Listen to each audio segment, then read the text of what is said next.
it says, and we're live. Great. Good to see you, John. Same here, Tim. So we're here to chat with the Elting Memorial Library Director, John Giralico. And why don't we start, just tell us when you first started with the library and your experience, career-wise. My own, okay, speak for me. I officially became director in 1974, and I've been here ever since, the longest serving director in the system. And at that time, I didn't need the master's degree and the certification number in Albany, which I got anyway. And from now on, this job, any town that has a population over 7,500 requires a certified librarian. And I started when I was still a SUNY New Paltz student, helping out in the history collection with Bill Heidgerd, who now his name is on half of the collection. Right. So that's in 1974. You started as a student, is what you're describing. No, I was actually finished that was my last year at SUNY New Paltz. I was finishing up my bachelor's, and then I ended up going down to CW Post in Long Island for the master's degree, and then got the certification number from Albany. Got it. So what was the Elting Memorial Library like in 1974? Much, much smaller, about a quarter of the size of the current library. And that was the tail end of the old style libraries. It was connected to a library system, but nothing like now. They didn't borrow, now we have 66 libraries in a really great system. Between all of us, we can supply almost anything. It wasn't quite like that back then. You really relied on what was in the building more, and they had a much, much smaller budget. They couldn't buy a lot. But I have to say, all the way through from those days to now, we had wonderful staff. I've really enjoyed all the people who've worked here over the years. And we have a great board. We have an incredible library system through all of this in the last few months. They have been unbelievably helpful. I've got to do a report to New York State, to the health department, our insurance company. We have our own phases besides the regional phase. Like I guess we're in 2 now. I've got, along with that phase, A, B, C, D, and it goes through F. And at each stage, we can do something different. We will be adding on things. Starting June 23rd, which is a little less than 2 weeks, we will be starting curb service.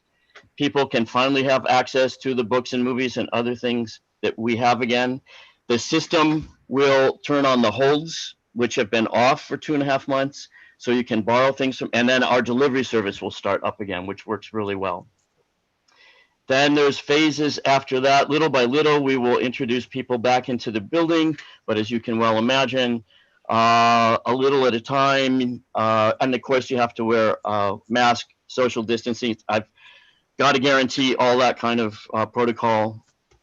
But we'll have appointments to maybe go into the history collection, to take a look at our new book section.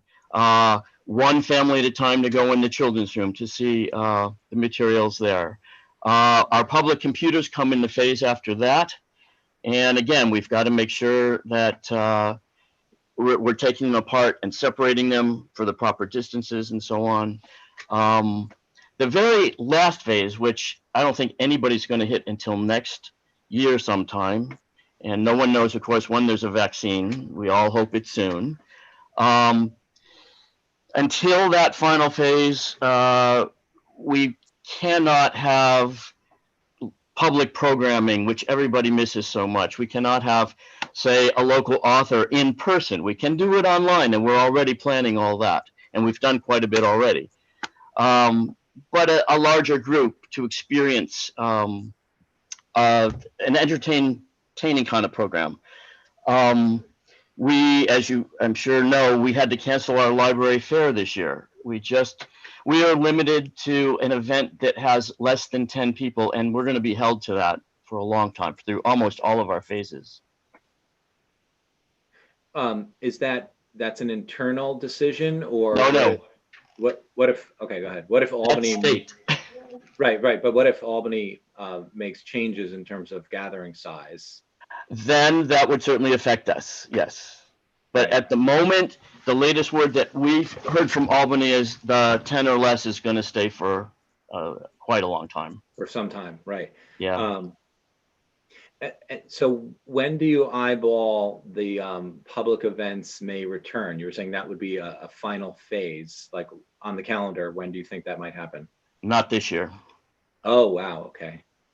By the looks of things, unless by some miracle there was a vaccine or other medication, until that happens, all of us, whether it's the library, whether it's other businesses, institutions, I'm sure even Village Hall. In fact, I've been wondering, since I am on the Village Housing Board, how, again, I guess we're going to do that virtually like this. But of course, we have to see documents. So I guess one at a time we'll have to go in and review them and then discuss them. It just complicates life for all of us. But we're all getting through. We seem to be doing pretty well.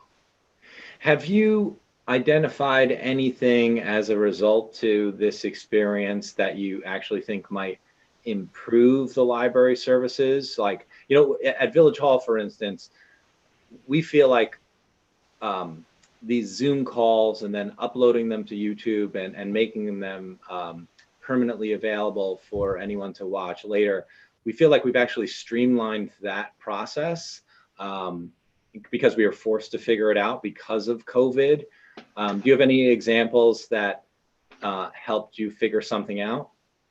Well, in that sense, a person on our staff, Margaret Stan, I'm not sure if you know her, she is wonderful. She has done story hours. She's done it live. Now, because of copyright issues, we can't keep that. But then she does a follow-up, and we're learning a lot. In fact, we got our YouTube station yesterday for the first time, and we're going to start utilizing that. And anything that we legally can keep, we're going to put on there. It's going to live there, so people can watch things over and over. And when we start doing more programming, which is in the works now, including this one, we are going to ask if we can put this as our first thing on our YouTube channel. Oh, fantastic. See that? And we did hear that until we have 1,000 followers, I believe, we can't do live streaming, but we can post any video of an activity that we've done. So we're going to start doing that. And just the use of, we go back and forth. For library system things, we usually use GoToMeeting. And for our own library, internal meetings and so on, we usually use Zoom. So before this happened, none of us had experience with Zoom or GoToMeeting, or we just didn't do this. We met in person. So it's been a big change, and I'm sure we're going to be using this kind of technology more. Right. And then it feels like the historical collection at the library is well used. It's a valuable resource within our community. Lots of people, they may be hobbyists, they become curious about a certain topic, or maybe, they're in there on a regular basis. And you were saying that you're trying to figure out how people can be escorted in and maybe, handled one or two at a time. Like, what's the timing on that happening? That will be our phase C. What's coming up for the curb service, that's phase B. And it would be a couple weeks after that. We're supposed to do at least 2 weeks of curb service, get all that down. And then each phase adds something. We will eventually eliminate the curb service, but in the next phase, we can, like I said, set up appointments, and 1 or 2 people at a time can use the history collection. And depending on how much demand, we may have to do a time limit, like you can get an hour or 2. If there's not somebody in the queue, you can stay longer. And that will be the same with using the children's room, with going upstairs to take a look at the new books, to look at the DVD collection. And in that third phase for us, the public computers, And I think the phase after that is we can add study room spaces. Again, in fact, we're measuring, our very large room now. We know without a doubt we can put one person per table. There's 6 tables in there, but we think we can do a little more. But again, we have to measure everything out. We have to put marks on the floor, as many, many other places have to do. Right. So I want to hit rewind a little bit. Can you give us some background in terms of the library's history? Just, how long has it existed? And Well, the forerunner of our library was done by a group of women who had a private library. They are the ones that went up to New York State and got us officially founded in 1909. So we have been officially this library with a name change. It was New Paltz Free Library until 1920. That's when we moved to this location. The library for the first 11 years was in the building that has gourmet pizza on Main Street, and I believe oh, upstairs. wow. So that's where it lived the first 11 years. The people that owned our historic house, out front, we now have 4 buildings here. That was the Philip Elting family. They had moved to Chicago. They owned this house. There was somebody named Theora Hasbrook and her husband who were the last people to ever live in our historic building as a private house. When she passed away, the people here from our community wrote and said, would you consider giving this building to the community so we could have a real home for the library? And it's very interesting. He had made a lot of money, and he was one of the people behind the paint called Battleship Gray, where naval ships were tended to be white through the Spanish-American War and so on. And then they came up with the gray, which was much better. Well, he didn't need this building, and he said, my ancestors were from here and so on, and I'd be happy to give the community library the building as long as New Paltz community itself would agree to raise the other money for furniture, shelving, and other things that had to be done to the building to make it a library. So we have been a library since 1909. We have been at this location, 93 Main Street, for 100 years now, since 1920. We had all kinds of celebrations planned for this year. Some wonderful historic talks, and we thought we were going to have this really nice program in our parking lot. We were lining up a 1920 car, and we were going to have people dress up like 1920 and so on. All that, of course, is now on hold. We hope to still do all this, but somebody just came up with an absolutely wonderful suggestion for us.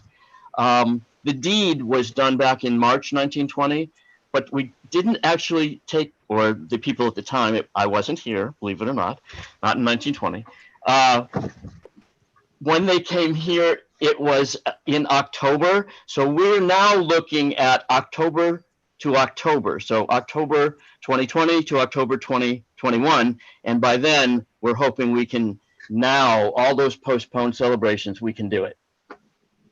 Wow, that's super cool. That's something to look forward to.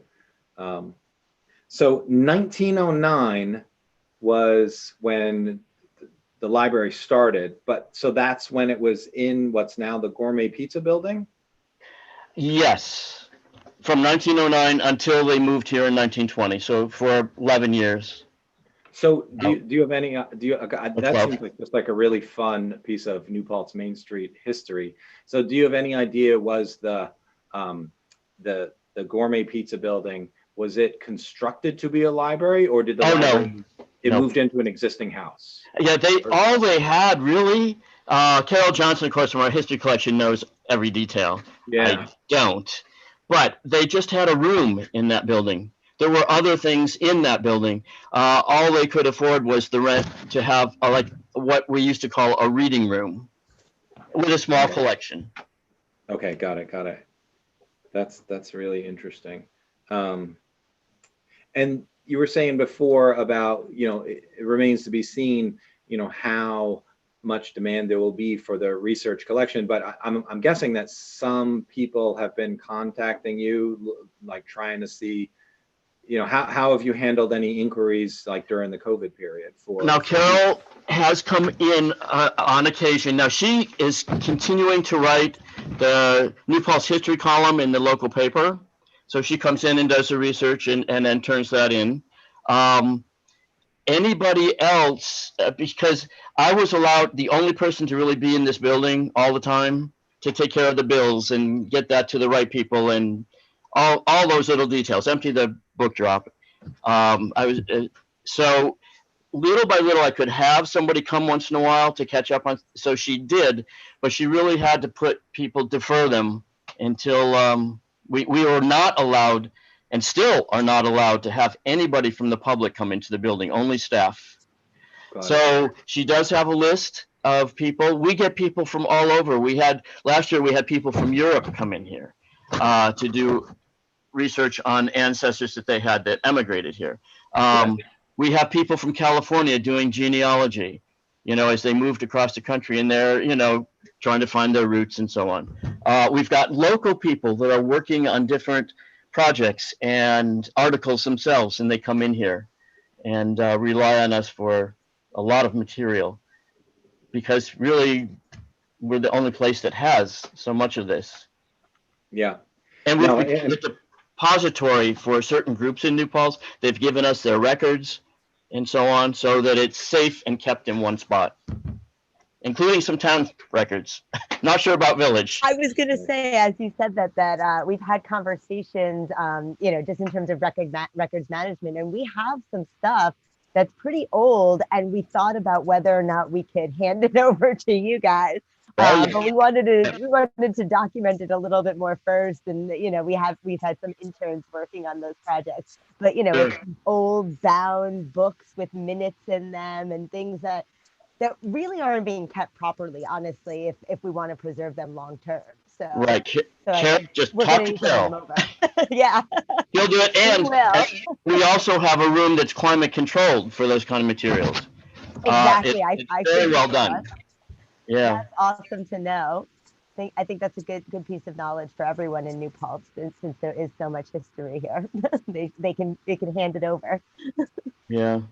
So I was going to say, Tim, while we're closed, we've been doing all kinds of things behind the scenes, making sure that material electronically, whether it's ebooks or audiobooks, movies, films, different databases, all that kind of stuff has been out there for our people. We've maintained a phone line 6 days a week, so people can get technical help, like, I can't find my library card, or I don't remember my password to get into something.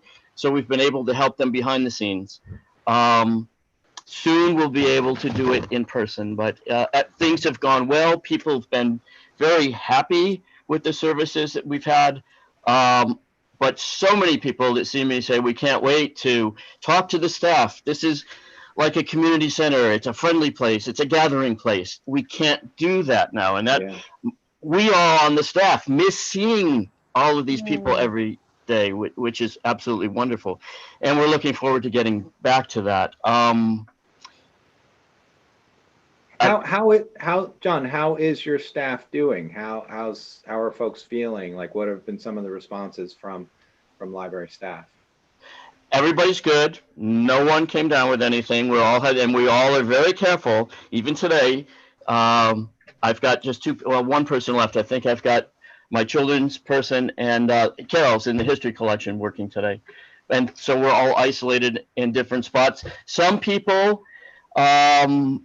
just adapted to all this very easily. Other people really still are a little afraid. We had a staff meeting yesterday and talking about our stages of reopening and curb service. And there are still people worried about coming in contact with other people. We hear about events, we see it here right on Main Street, that most people are very good. They have the mask, or at least they're prepared to put them on if they see that somebody's going to come closer than 6 feet. And then there are always a few that don't. So yeah, there's a little apprehension on the part of some staff people, but the majority, we're really looking forward to trying to get back to normal. Got it. I'm just looking at the YouTube because I feel We like have a there's bunch of comments coming bunch in. of I was just Okay. posting them in the chat here. I don't know if you want me to read through some of them. Richard Haldare Stiller T says, great to hear about virtual programming and the possibility of making records available whenever possible. Robert Cohn says, looking forward to the history room being available. Love hearing more about the history of the library. Oh, this is Susan on Bob's computer. Okay. So that's from Susan. And then June on Bill's computer is so interesting. John knows everything about the library. Not everything. And Allison Some things Nash, I probably can't say. Allison Nash said, we are so lucky to have a director who knows the whole story of the library. Can you say again when the library is open for curbside and for interlibrary loan? And how is the library YouTube channel accessed? How can people subscribe? Okay, we're not there yet with YouTube. Like I said, we only got it yesterday, and we're going to have to play a little. You might give us advice since you have one. I was going to offer, actually. Now that I have that telephone number, I'll use it. Yeah, exactly. Because we're going to, we hope to like make good use of that. It's a nice thing to have. So back to curb service. We're trying to coordinate with neighboring libraries. So Highland, Marlborough, and us are doing it at the same time. We're shifting it one day. We were going to all do it on June 22nd. So that's less than 2 weeks away. And we're going to shift to the 23rd because we are going to have reduced hours to start, and then we'll slowly expand. The latest thinking, and as soon as we have all this done, we will put it on our website and on Facebook and so on. So on the 23rd, and right now we're thinking from 12 noon to 6 o'clock, and we're going to try to do it consecutively for 5 days. Those hours, we will have curb service. The instructions will be out there for everybody. Basically, it's no contact. So you will phone in. And Allison made a good point. The whole system holds service opens the day before we start this. But if somebody wants material right away, they have to email us something they want from our website that we only own. And then they will notify us. This is just basics. When they're here, we will bring it down. They'll hold up their library card against the window so we see it. We'll say, pop the trunk, and we put it in there. And bye. So that is our instructions from Albany to have at this point, at least for those first 2 weeks, almost no contact at all. Any other? John, I had a question. I would love for you to tell us a little bit more about the statement that the library recently put out, commenting on racism and the library's commitment to evaluating collections. I think it's actually a really beautiful and powerful statement if you want to tell us more about it. Yeah, I as you said, it is on our website. It was on Facebook and so on. Our board and our board president especially, he started writing it, did a wonderful job. We wanted to get things out there, how we felt, how we, of course, are an information source. We want to make sure we have material for people. Along with that, when it went out, one of our staff members created a list of available ebooks right now for children. And we had a nice person from SUNY New Paltz that provided us another list that had articles, books, even videos that people can watch and so on. So, and in our own sense, we realize the history of this and what's gone on with institutional at that level. So we, again, want to support all the things that have been going on for the last couple of weeks. Evaluate, like we said, our own service, our own history, our collections. I think we have a really good collection, and we have been aware of this all along, but there's always room for improvement. We can make it better. I just thought they did a wonderful job. I think what prompted us to get that going was we saw what New York Public Library put out And they had a very long one. We shortened ours up a little bit, I think, and got to the point, and we hope that people got our message. Yeah, I think it was a very well articulated and an impressive statement. So thank you for doing that.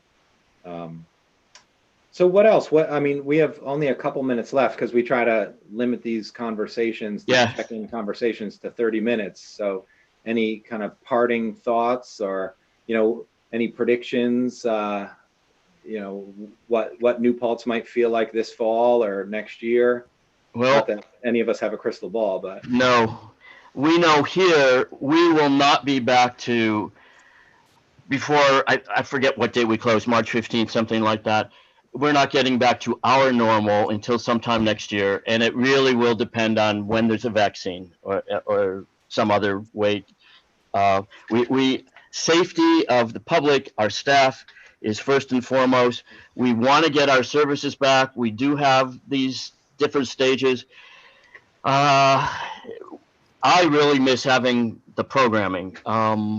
Materials we're going to get back as soon as we can, and that will start in a week and a half or whatever that is.